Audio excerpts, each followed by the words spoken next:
It's a blowout. 8th inning, 10-3. Bases are loaded for Verlander, who waits on a 3-0 pitch. He swings, and it's a high fly ball. Deep center field. It is gone. Home run. And a huge bat flip to celebrate. All right, Ben, start the show already. What's up, everybody? Welcome into another episode of Flippin Bats from Japan. I am here at Shinjuku Central Park. As you can see and hear, it's beautiful. There's a lot of noise. There's a waterfall right behind me. There's what I think is cicadas being very loud, so thank you to them for joining me here live for this wonderful episode. This episode is the Day 5 recap. Day 5 was another good one. The theme of this trip is just how unbelievable and life-changing it has been. And Day 5, we're about to get to it, was no different. Started at the Japanese Baseball Hall of Fame, which is connected to the Tokyo Dome. So, if you go to the Tokyo Dome, you might as well go to the Japanese Baseball Hall of Fame, which is right there. A lot of cool stuff in there. There's Shohei Ohtani shrines, and Shohei Ohtani is not in the Hall of Fame there yet. He will be, but he's not eligible to enter yet. But his stuff is all throughout. The first pitch he ever threw in a professional game in Japan is there and signed. So is the last professional pitch he ever threw in Japan. So that's cool. There's some cleats there. There's a bat. There's a signed jersey. There's a lot of very cool Shohei Ohtani stuff. The one thing I want to mention here before all the things inside, you really gain an appreciation for how rich and deep-rooted baseball is in the Japanese culture. I had no idea. There is 100 plus years of history in this Hall of Fame. You know, if you've been to Cooperstown, think Cooperstown. It's not quite as big, but there's plaques everywhere. Hundreds of plaques on the wall of players from past, and some players I knew as well. Hideo Nomo, Hideki Matsui was there. Plenty of guys. Ichiro will be inducted there soon, but he has stuff everywhere there. One cool thing I really liked, there was a Babe Ruth poster, and you may not think you'd be going into the Japanese Baseball Hall of Fame and seeing Babe Ruth, but that you do. A big, massive poster of Babe Ruth. It was really, really cool. Now, the reason for this is because a long time ago when Babe Ruth was playing, there was basically a Major League Baseball all-star team put together to tour around Japan. In the course of the however long they were there, almost 500,000 people. It was 500,000 people came out to see this team. They went from stadium to stadium, visited a bunch of different sites, and 500,000 people came out to see them. And Babe Ruth, Lou Gehrig, tons of big-time guys that I love and want to go see at the Hall of Fame. You can go to the Japanese Baseball Hall of Fame and see that poster of Babe Ruth. But it's really, really cool. It says Japanese, American at the top. It's kind of a combination of both cultures, which is really cool to see. But the history there is so deep-rooted. I love walking around. I took it all in. There's two WBC trophies. WBC World Baseball Classic that is coming up here in a couple of months. In March of next year. The World Baseball Classic will be back underway. Team Japan won it in back-to-back years in 2006 and 2009. They have the trophies sitting in the Japanese Baseball Hall of Fame. A lot of videos playing from those teams as well. It's really cool to see all that. The baseball history in Japan. You know, it's part of the reason I'm out here was to learn a lot more about Shohei, but also to really just dive into the Japanese baseball culture. And being at the Japanese Baseball Hall of Fame, I learned a lot about it and just how deeply rooted in history it is here as well, which many people in America might not understand. You know, this baseball is the #1 sport in Japan.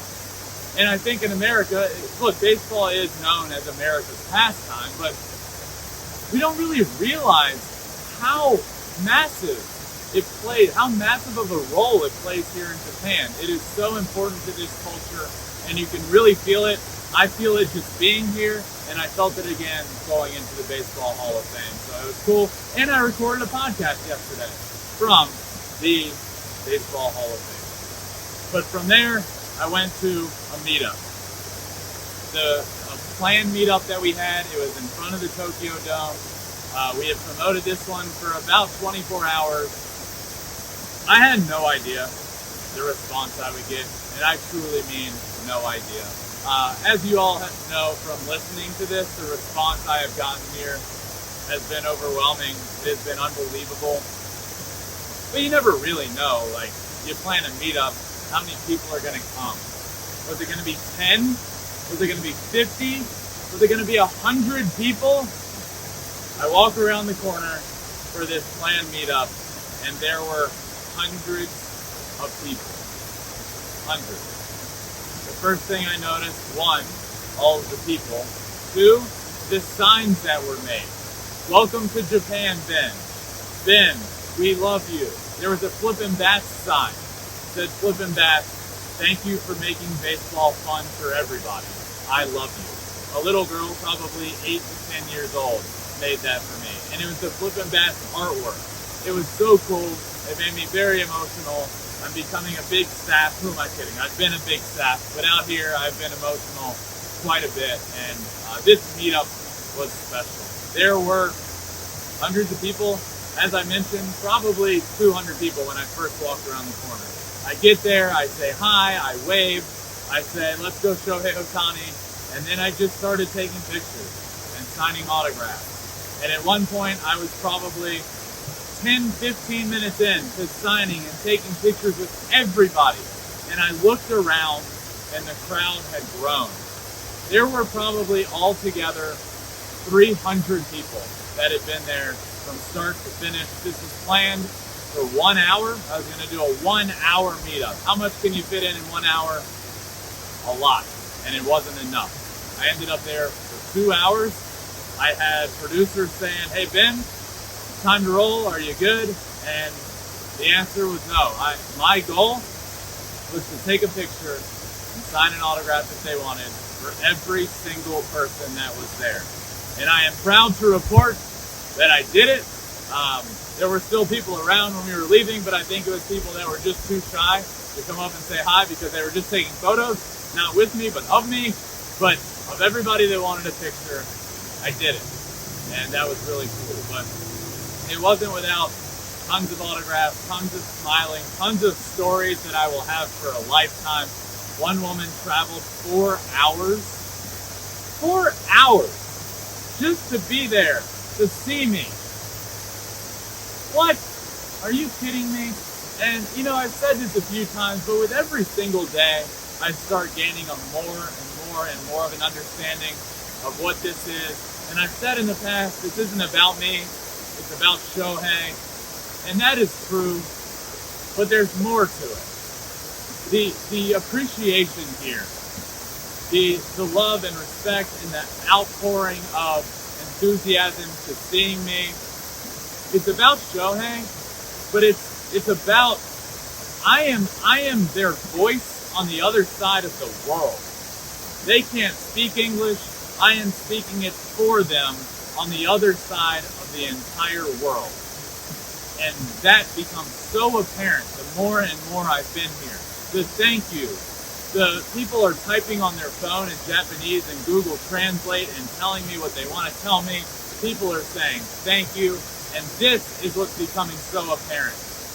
I am the voice of so many people here.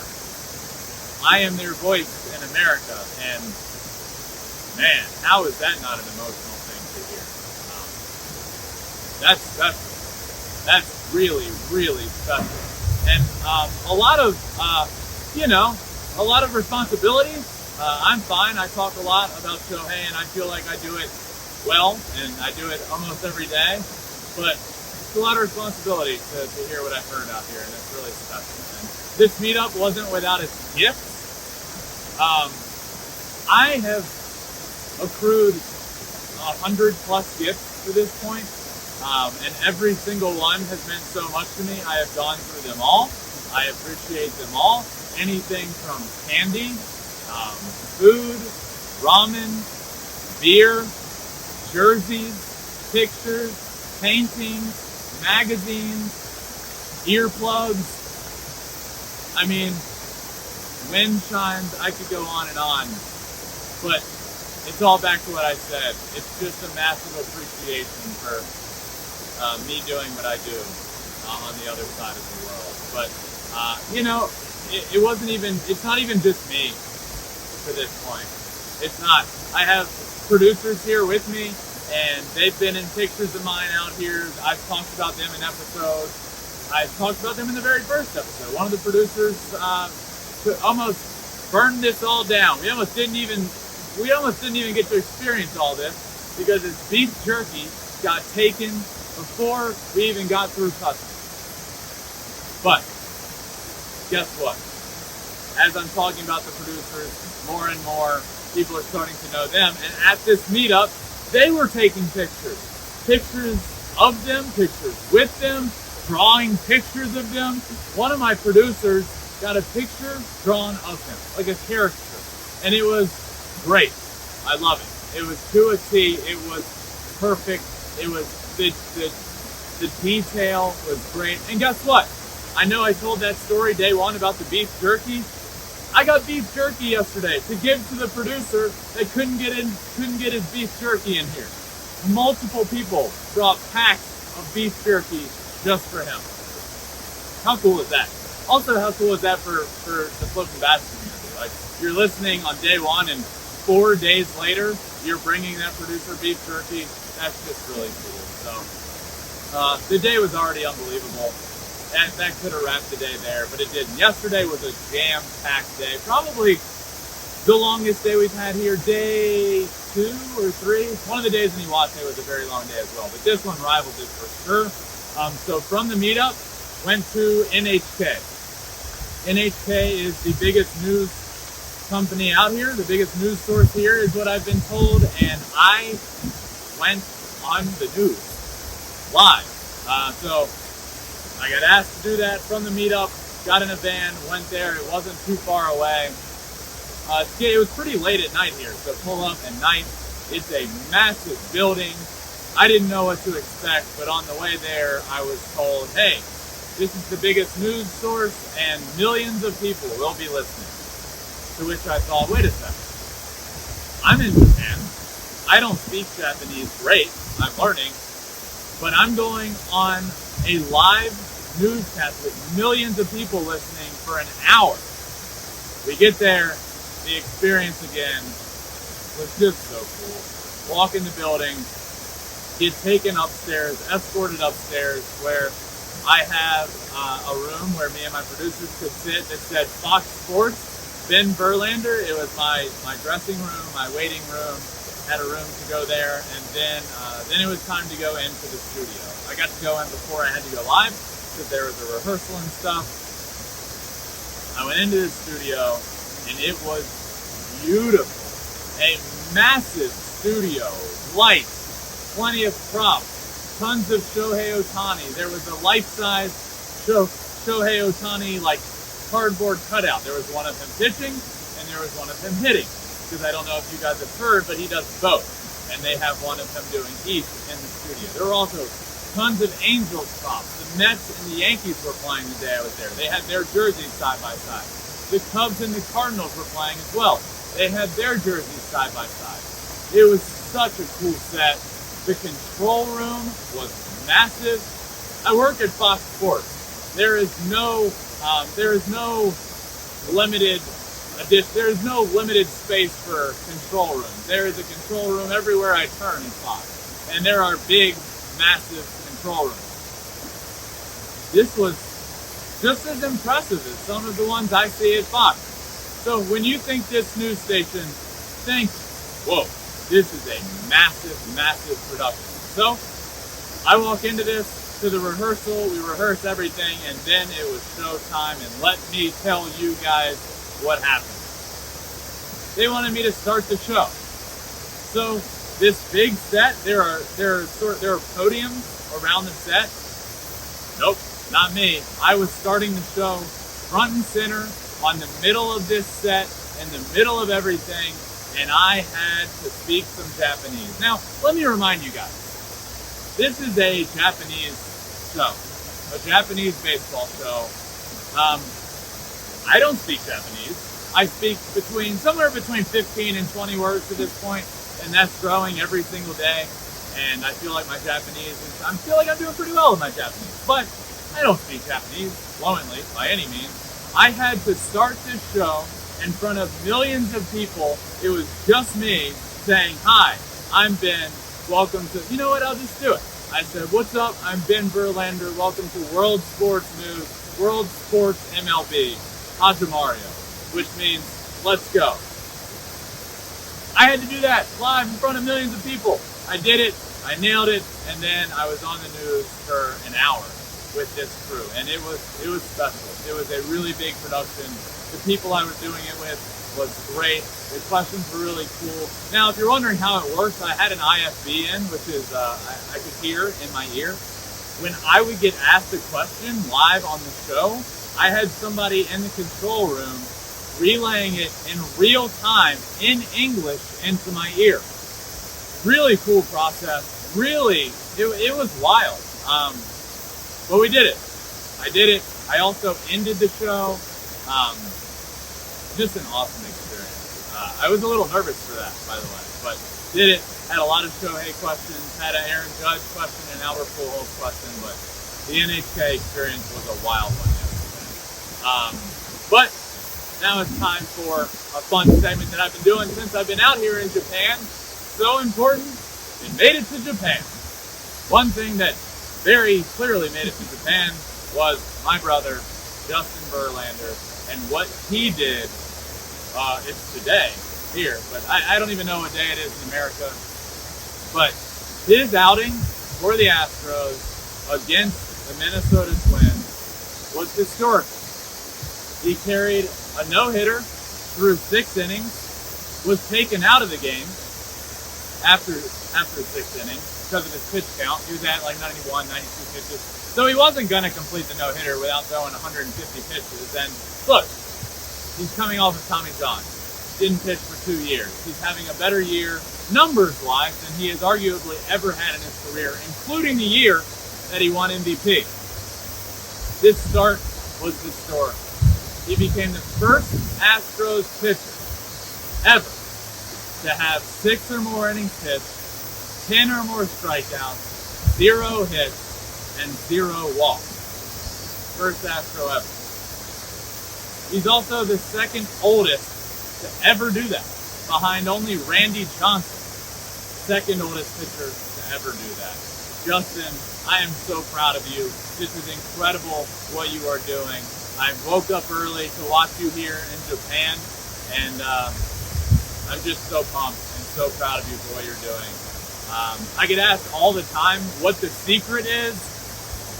There's no secret. Anybody that knows Justin, anybody that's been watching him over the course of his long career knows that, hey, he's just one of the greatest of all time. And, even without pitching for 2 years, he's come back after Tommy John. He had worked so hard on himself and so hard on his arm to get back, and I'm not surprised in the least bit. Did I expect these numbers? I mean, no. This is the best numbers of his career. But would I have expected greatness? Absolutely. And greatness is what we're seeing. Justin, I am so proud of you and what you're doing.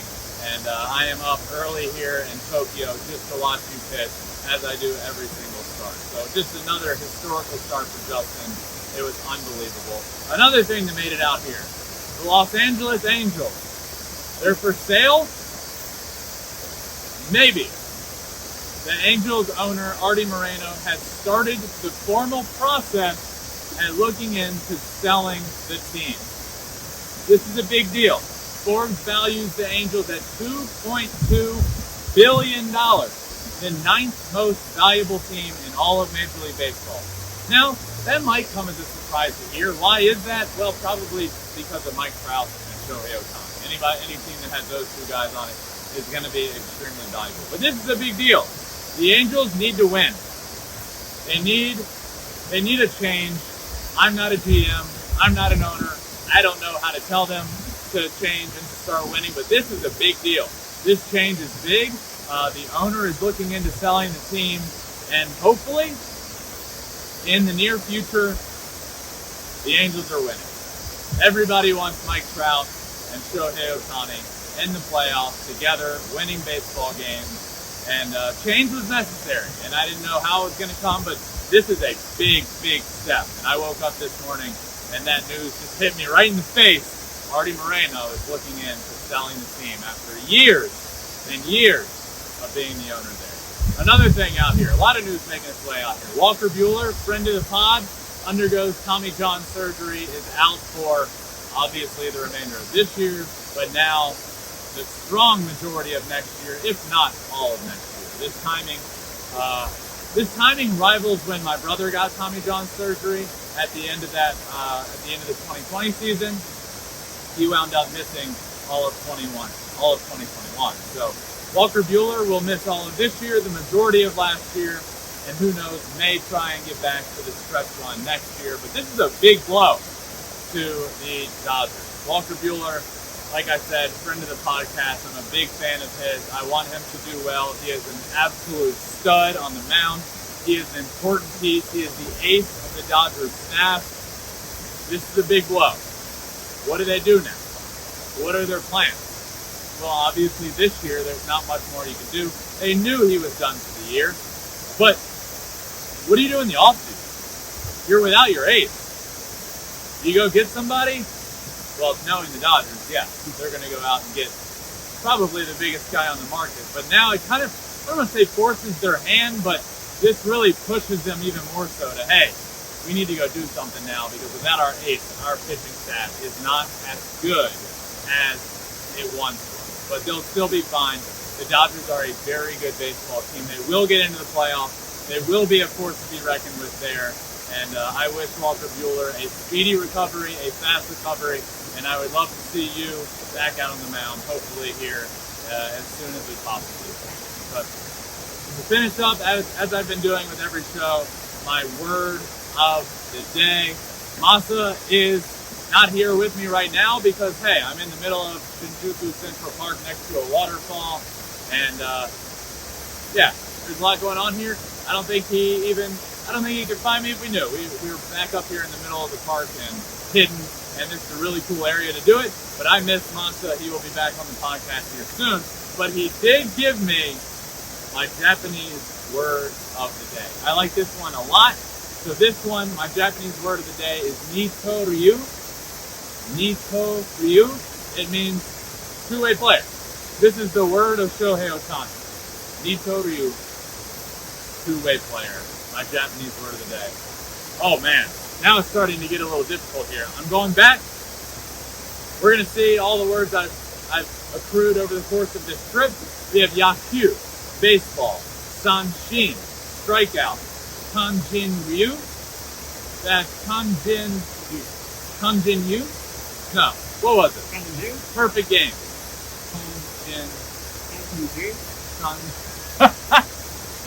What? Jia? Kanjia? Kanjin. Daida means pinch hitter. Nito Ryu, two-way player, and I'm gonna get this. Kanzenjia. Perfect game. I'm trying my best here. I feel like I'm doing a great job. I've learned a lot. I'll continue to learn a lot. Hachamario I learned last night. That means let's go. This has been a lot of fun. Every episode here has been a blast. I hope you all are enjoying. Hey, you had the waterfall on just for this show apparently, and they're turning it off. I hope you all are enjoying this trip with me through Japan. This is special. This is a magical trip. It is a life-changing trip, not only for me, but the producers here with me. I will remember this week for the rest of my life, and my goal with this podcast is just to bring you guys and the entire Flippin Bats community along this journey every single step of the way. I love you all. I love this community. Thank you for listening. Make sure you're subscribed wherever you listen to podcasts. Flippin Bats Pod, wherever you listen, subscribe to it. We're also on all social media, Twitter, Instagram, Facebook, TikTok, and you can watch every single episode on YouTube at Flippin Bats Pod as well. Thank you all for listening. This has been awesome. This day is going to be incredible as well. I will tell you all about it tomorrow for another episode of Flippin Bats.